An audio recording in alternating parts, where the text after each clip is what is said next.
suis originaire de Boaké. De Boaké. Voilà, mes parents sont venus ici il y a très longtemps.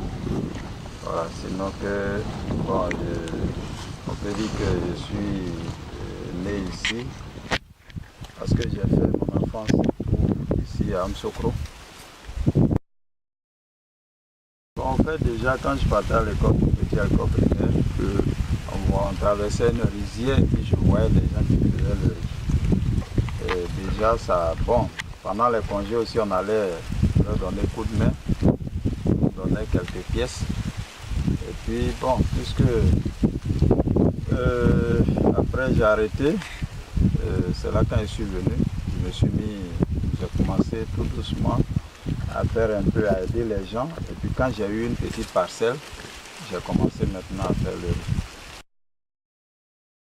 Il y avait un groupe aussi d'Ivoiriens qui voulaient aussi cesser à la riziculture et je les ai encouragés. Et puis après, on a eu l'idée de se mettre en coopérative pour être plus fort parce qu'on doit s'entraider. Seul, c'est un peu difficile. Et c'est comme ça qu'on s'est mis en coopérative. Bon, aujourd'hui, nous sommes autour de 42 hectares. L'année, je pense qu'on va autour de 200 tonnes, sinon plus.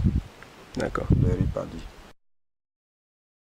La semence, au fait, quand on a un contrat, ou bien il y a une structure qui nous approche, il veut qu'on produise une variété donnée. On discute, on s'entend, et puis, bon, si on connaît la variété, si on ne connaît pas la variété, la personne doit nous présenter la variété, parce que pour produire de la semence, il faut connaître la variété. La production de semences, sinon la multiplication des semences, le travail est très difficile par rapport à la production de paddy. Parce que la semence est destinée à la reproduction même de l'espèce, de cette variété. Donc la production de semences est très difficile. On met beaucoup l'accent sur la préparation du sol. On met l'accent beaucoup sur la semence. Il faut de la bonne semence, une semence pure. Parce que si la semence n'est pas pure, c'est difficile d'avoir une bonne semence.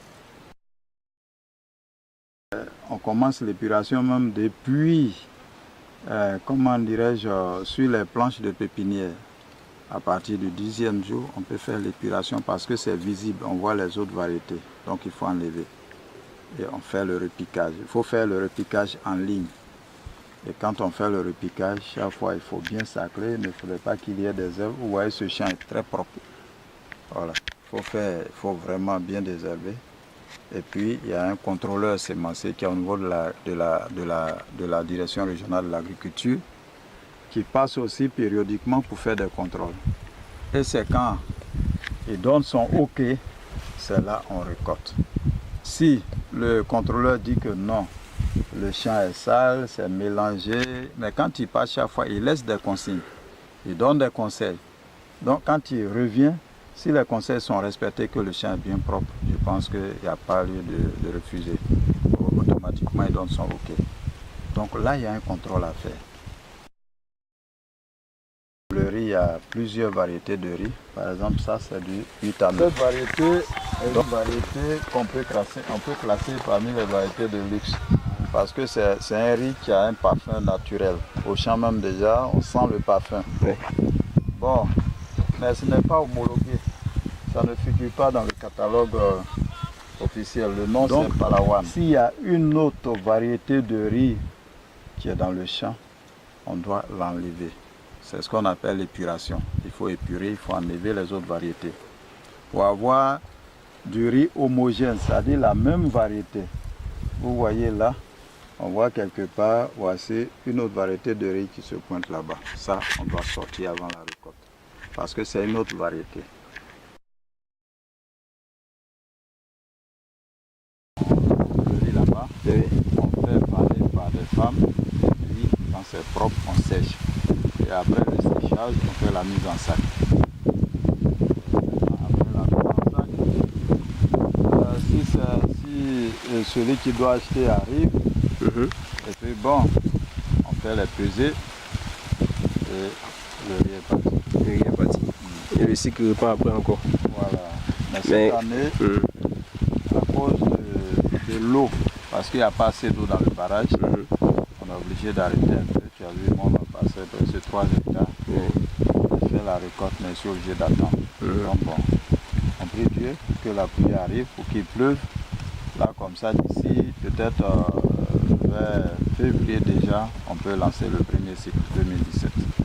Parce que ici, on fait 2 cycles dans l'année. 2 cycles de riz. Le premier cycle, c'est si comme il y avait de l'eau au niveau du barrage, on pouvait commencer en janvier, vers fin janvier. Cette année, peut-être au début, c'est vers février-mars. Et puis, on finit en juillet-août.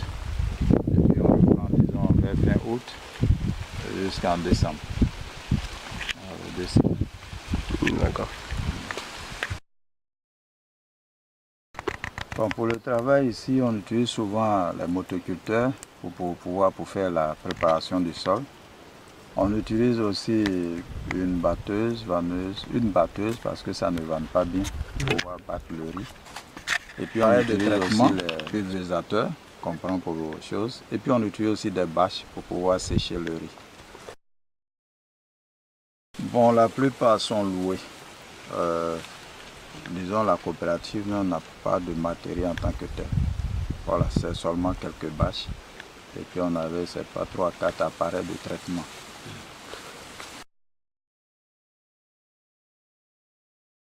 Bon, on peut dire qu'il est difficile.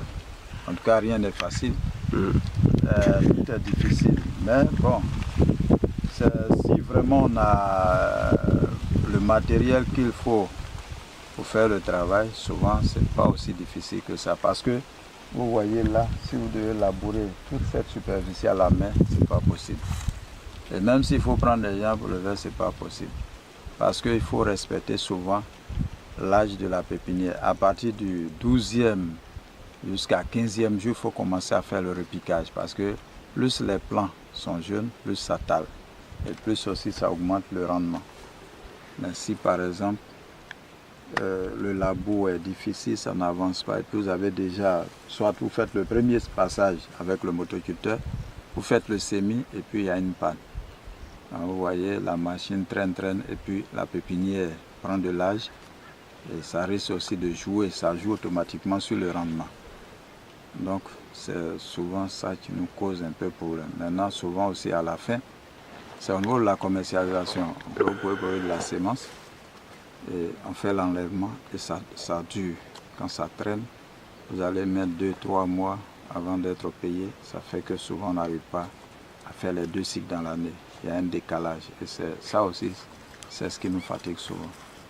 Sinon, je peux dire que c'est pas aussi difficile que ça. Le niveau d'eau est très bas par rapport à la vanne. Et puis regardez tous ces arbres que vous voyez. Parce que tous ces arbres ne sont même pas du tout. Bon, aujourd'hui, on peut dire le barrage à carré. Donc pour sauver au moins quelques bassins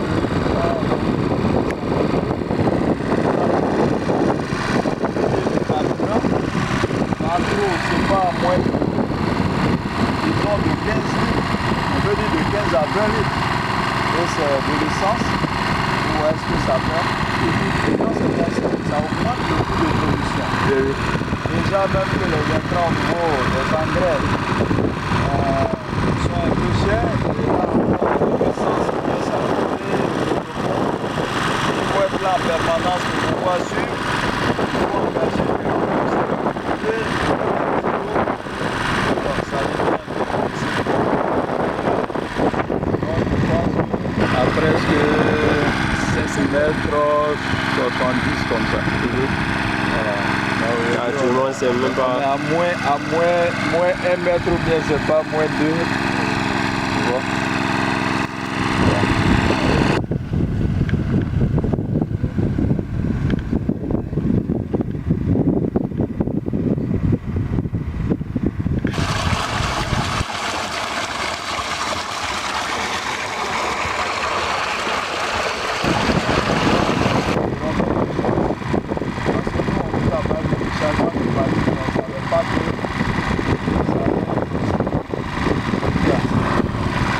vraiment le sol est sec.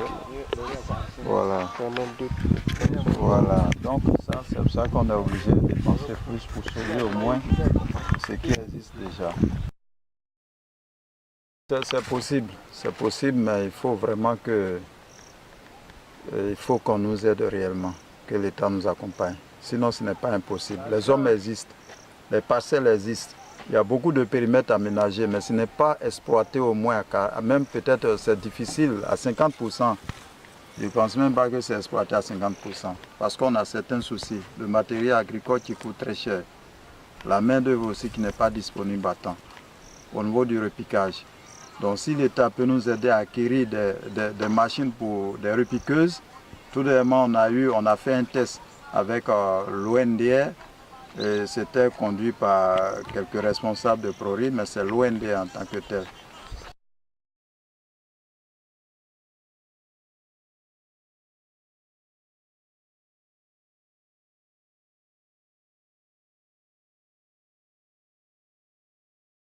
Les risques, ou bien vous savez un peu ce qui vous attend comme défi, comme opposition et tout ça. Donc je pense que vous avez en tête d'aider une frange de la population. C'est pour cela que vous êtes engagé dans le domaine. Donc, nous comptons sur vous parce que nous savons que vous allez aller jusqu'au bout pour véritablement faire remonter les problèmes des agriculteurs, ont un maillon essentiel vraiment de cette société.